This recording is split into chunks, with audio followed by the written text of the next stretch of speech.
Dear learners, welcome to this session. Today we will be discussing the other sections of Immoral Traffic Prevention Act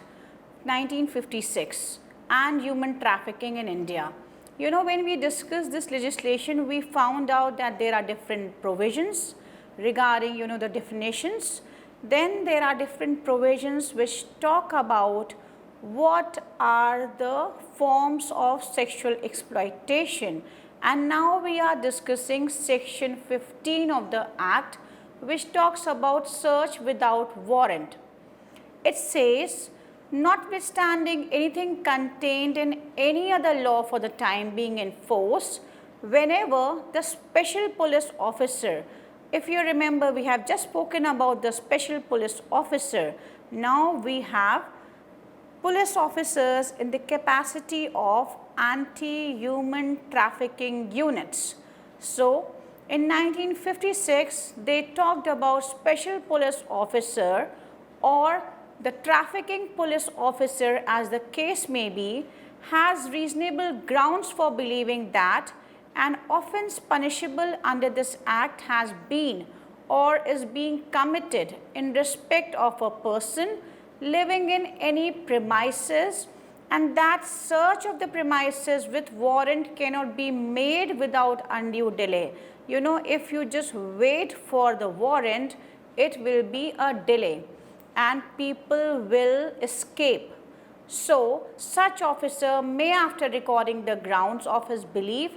enter and search such premises without a warrant. So, this is very important. You know, the local informer has just told you that there is a crime going to happen or a crime is happening at a particular place, and then if you wait for the orders, then people may run away, the evidences may be tampered. So, you have to immediately raid the place, then you just write the reasons, record it, and you proceed with the raid.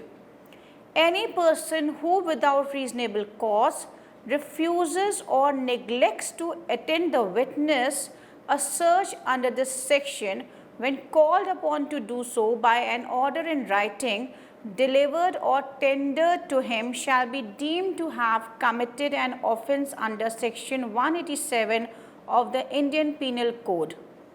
The special police officer or the trafficking police officer, as the case may be, entering any premises under subsection 1 shall be entitled to remove therefrom all the persons found therein. So, whoever has been rescued by the police officer, the special police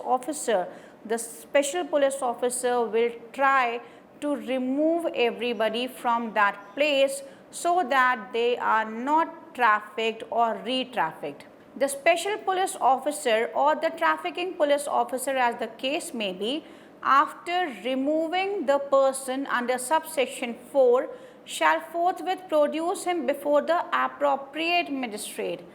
Any person who is produced before the magistrate under subsection 5 shall be examined by a registered medical practitioner for the purpose of determination of his age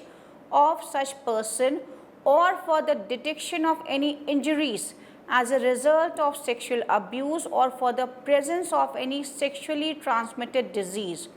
So, if you want to know the age, medical examination is very important. Then if you want to know whether some sexual abuse has been done with that person or not, then medical report is very important. And if that person is suffering from some sexual transmitted diseases, then also you need the report of the doctor.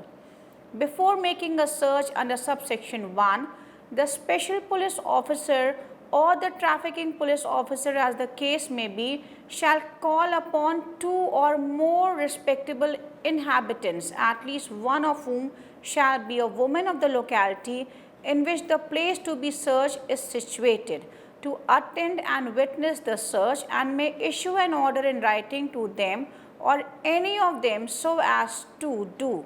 So, this is very important. You have to call a woman. So, if you call a woman, then it is very important that if you are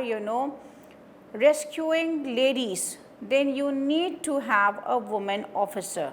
provided that the requirement as to the respectable inhabitants being from the locality in which the place to be searched is situated shall not apply to a woman required to attend and witness the search. So, the special police officer or the trafficking police officer, as the case may be, and other persons taking part in or attending and witnessing a search shall not be liable to any civil or criminal proceeding against them in respect of anything lawfully done in connection with or for the purpose of the search. So, they have acted in a bona fide manner. They have acted to just protect the law so that the person is rescued and the entire process is not questioned later on in the court of law.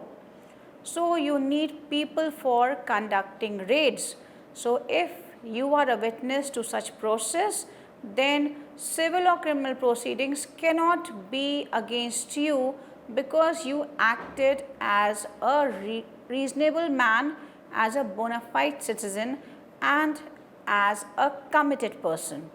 The special police officer or the trafficking police officer, as the case may be, making a search under this section shall be accompanied by at least 2 women police officers, and where any woman or girl removed under subsection 4 is required to be interrogated, it shall be done by the woman police officer. This is very important,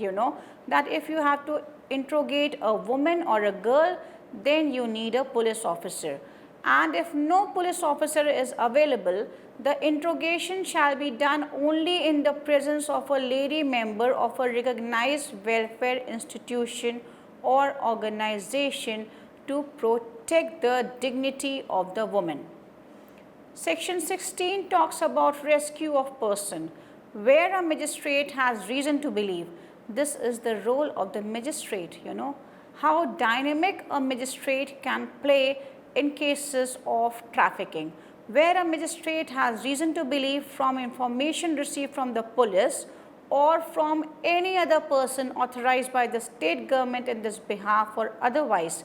that any person is living or is carrying on or is being made to carry on prostitution in a brothel, he may direct a police officer not below the rank of sub-inspector to enter such brothel and to remove therefrom such person and produce him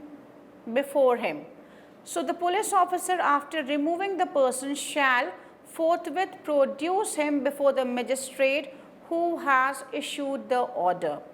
Section 17 talks about intermediate custody of persons removed in the section 15 and or rescued under section 16. When the special police officer removing a person under subsection 4 of section 15 or a police officer rescuing a person under subsection 1 of section 16 is for any reason unable to produce him before the appropriate magistrate as required by subsection 5 of section 15 or before the magistrate issuing the order under subsection 2 of section 16, he shall forthwith produce him before the nearest magistrate of any class who shall pass such orders as he deems proper for his safe custody until he is produced before the appropriate magistrate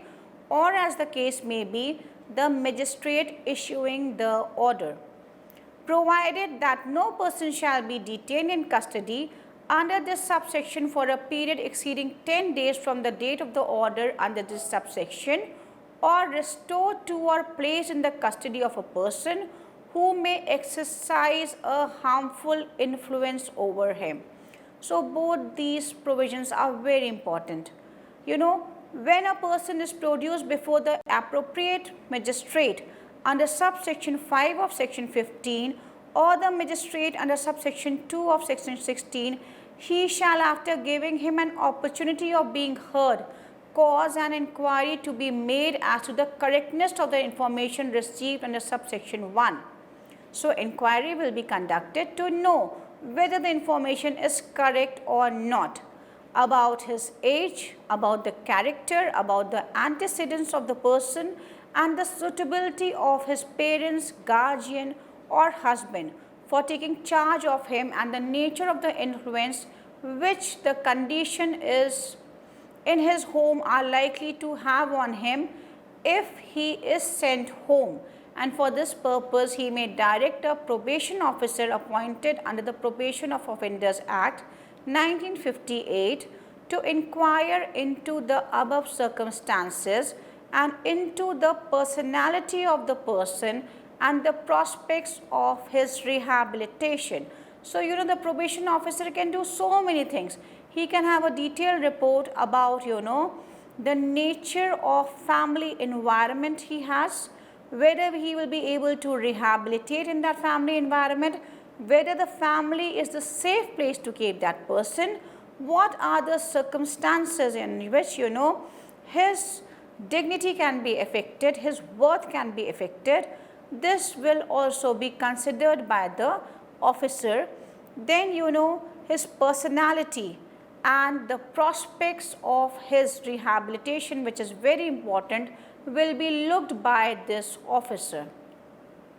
The magistrate may, while an inquiry is made into a case under subsection 2, pass such order as he deems proper for the safe custody of the person, provided that where a person rescued under section 16 is a child or minor, it shall be open to the magistrate to place such child or minor in any institution established or recognized under any Children Act. This is very important, you can place that child in a home which is recognized under the Children Act for the time being in force in any state for the safe custody of the children. We have Juvenile Justice Care and Protection Act. Under that we have homes. Provided further that no person shall be kept in custody for this purpose for the period exceeding 3 weeks from the date of such an order, and no person shall be kept in the custody of a person likely to have a harmful influence over him. So, best interest of the child is taken into consideration by the magistrate in deciding whether a child who is a minor or a child is safe at home. If the child is not safe at home, then the magistrate can order to keep him in a children home, and he cannot be kept under a person who can harm the child. Where a magistrate is satisfied after making an inquiry as required under subsection 2 that the information received is correct and that he is in need of care and protection, he may, subject to the provisions of subsection 5, make an order that such person be detained for such period, being not less than 1 year and not more than 3 years, as may be specified in the order, in a protective home or in such other custody as he shall, for reasons to be recorded in writing, consider suitable. So, he will just write the reason and justify his say that why he wants that the child should be placed. Provided that such custody shall not be held that of a person or body of a person of a religious persuasion different from that of a person, and that those entrusted with the custody of the person, including the person in charge of a protective home, may be required to enter into a bond. Very important, that the bond has to be signed between two people, which may, where necessary and feasible, contain undertaking based on directions relating to the proper care, guardianship, education, training and medical and psychiatric treatment of the person, as well as supervision by the person appointed by the court, which will be in force for a period not exceeding 3 years. In discharging his functions under subsection 2, a magistrate may summon a panel of 5 respectable people, so he can make a panel of 5 respectable people, 3 of whom shall, wherever practical, be women, to assist him, and may for this purpose keep a list of experienced social welfare workers, particularly women social welfare workers in the field of suppression of immoral traffic in persons. An appeal against an order made under subsection 4 shall lie to the court of a session, whose decision on such appeal shall be final. Section 17A, it is very important. Conditions to be observed before placing person rescued under section 16 to parents or guardian. Notwithstanding anything contained in subsection 2 of section 17, the magistrate making an inquiry under section 17 may, before passing an order for handing over any person rescued under section 16 to the parents, guardian or husband, satisfy himself about the capacity or genuineness of the parent, guardian or husband to keep such person by causing an investigation to be made by a recognized welfare institution or organization. So, the best interest is always the prime concern, and the magistrate always looks into the interest of the person who has to be placed. So, if the person is not safe with the parents, the guardian or the husband, then the magistrate will never place such a person under these people. So, an independent organization, a welfare institution or organization will investigate and submit its report, and on basis of the report, the magistrate can take a decision whether to send that person to his family or not. Section 18 talks about closure of brothel and eviction of offenders from the premises. It is very important, if you close this place at least for some time, that act will be stopped or restricted, because you don't have a place to operate. A magistrate may, on receipt of information from the police or otherwise, that any house, room, place or any portion thereof within a distance of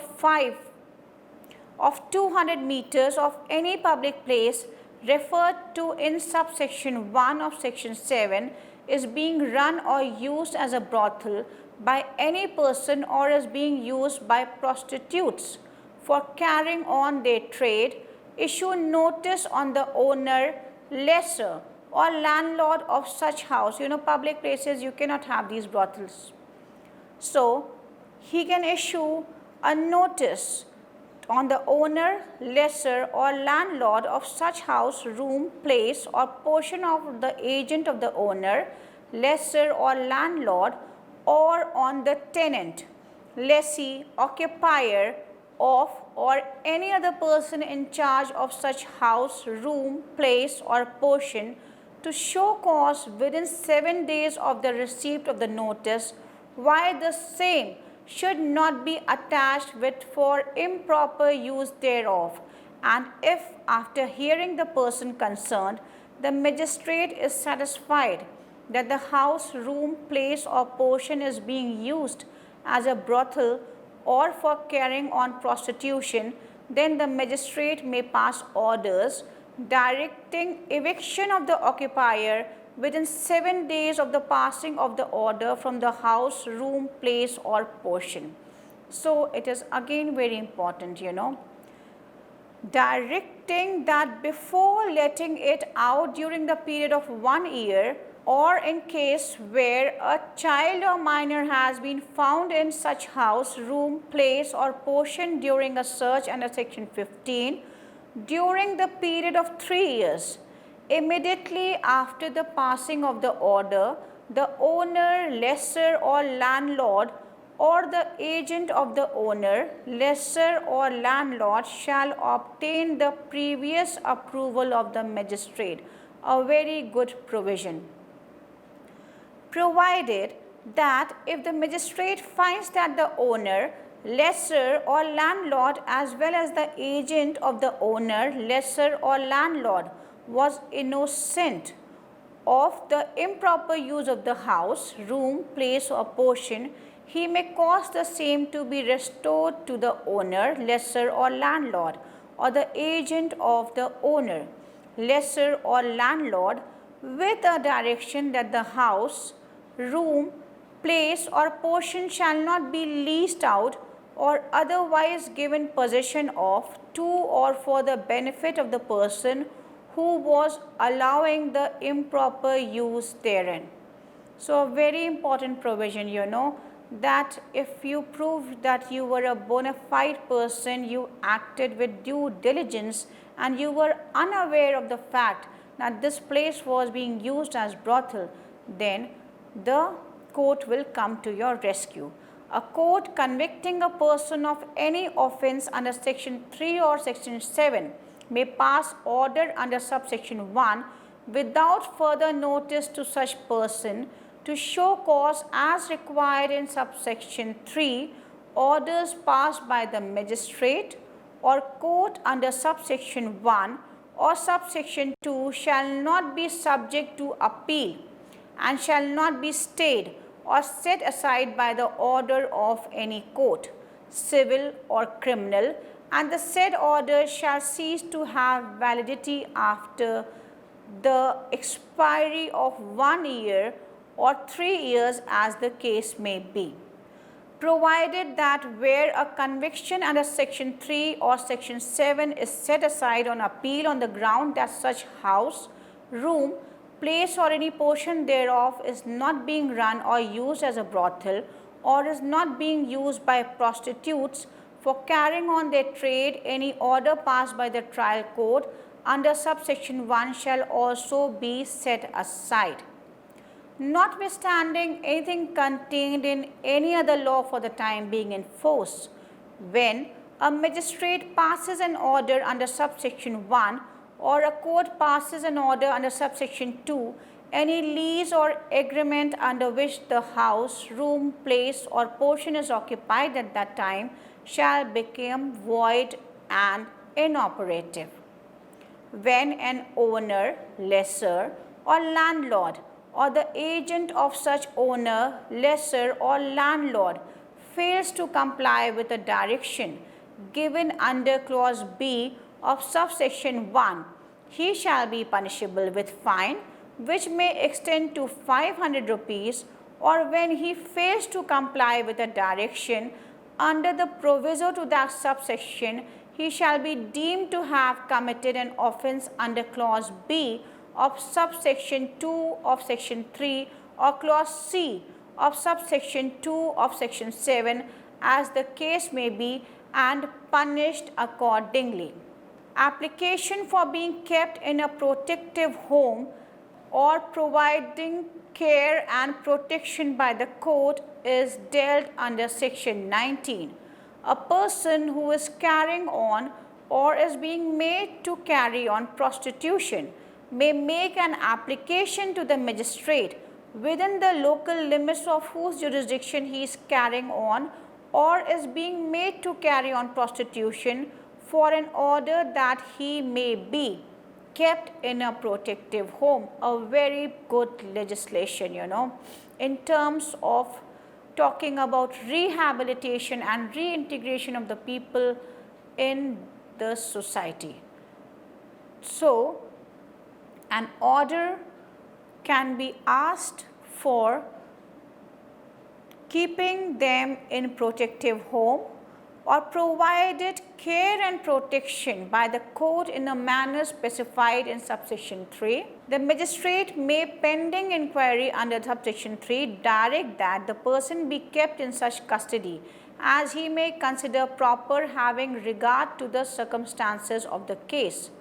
If the magistrate, after hearing the applicant and making such inquiry as he may consider necessary, including an inquiry by a probation officer appointed under the Probation of Offenders Act 1958 into the personality, condition of home, the prospects of rehabilitation of the applicant, is satisfied that an order should be made under this section, he shall, for the reason to be recorded, make an order that the applicant be kept in a protective home or in a corrective institution or under the supervision of a person appointed by the magistrate for such period as may be specified in the order. Section 20 deals with, removal of prostitutes from any place. Section 21 deals with the protective homes. Section 22A deals with power to establish special courts, and now we are seeing, fast track courts. Section 22AA deals with power of central government to establish special courts. So we have seen the Immoral Traffic Prevention Act 1956, and now we find a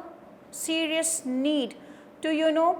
just amend this legislation, keeping in view the aspirations and the changing dimensions of the present time. So technological intervention should be included in this act, and this act should be, amended to make it a comprehensive law